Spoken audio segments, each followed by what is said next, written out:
Beach House Home Inspections in North Myrtle Beach. I am also one of the very few certified master inspectors in the region. I'm performing a 12-month warranty inspection on a home in Little River.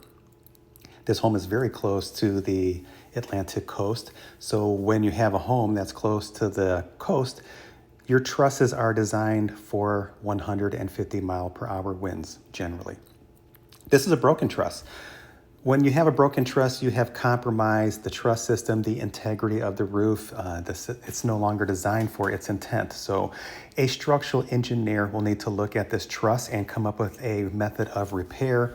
He will draft a drawing. The drawing should be stapled somewhere around here so we can see for future sales when my homeowners go to sell their home that it's been repaired according to the drawing. So the drawing gets drafted, it gets stapled up. A contractor should make repairs according to those drawings. This steel pipe that you see here is the vent from the fireplace located below it. The fireplace is right underneath this elbow. See all of this insulation at the edge of the fireplace? This insulation should be pulled back 1 inch away. It's combustible. There's a data plate right here on the flue elbow, and that flue elbow data plate says there should be 1 inch from the side and the bottom. So they'll have to install a thimble that creates a air space between that hot pipe and the combustible insulation.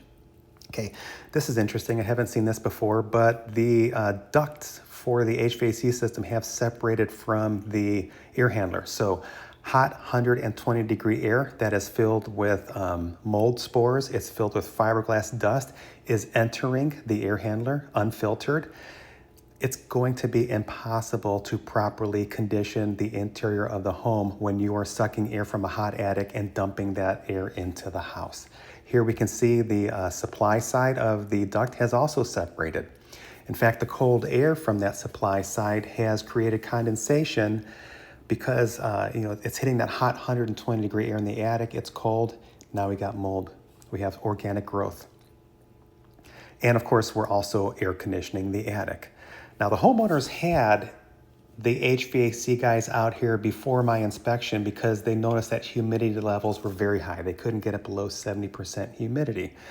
This is why when you pull in air from outside and dump it into the house, the air handler can only lower that temperature of that air coming in by about 20 degrees Fahrenheit, which is why we're going to verify what's happening when I perform my thermography inspection, which I do in all of my homes. I want to see what the performance of the HVAC system is here. So I completely expect this one to be deficient, meaning it is not able to lower the indoor ambient by 15 to 20 degrees Fahrenheit. That's what I want to see. It's impossible to do it when you're pulling hot air from the attic and not the warm air that's inside the structure. That's what you should be doing, taking that air out of a room, putting it through the air handler, which we see here, and then dumping it back into the room, the cold air.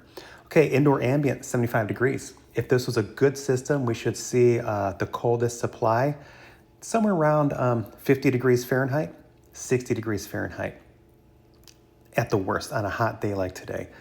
And we can see that the air that is coming out is 64 degrees Fahrenheit, meaning we are only lowering indoor ambient by 11 degrees Fahrenheit.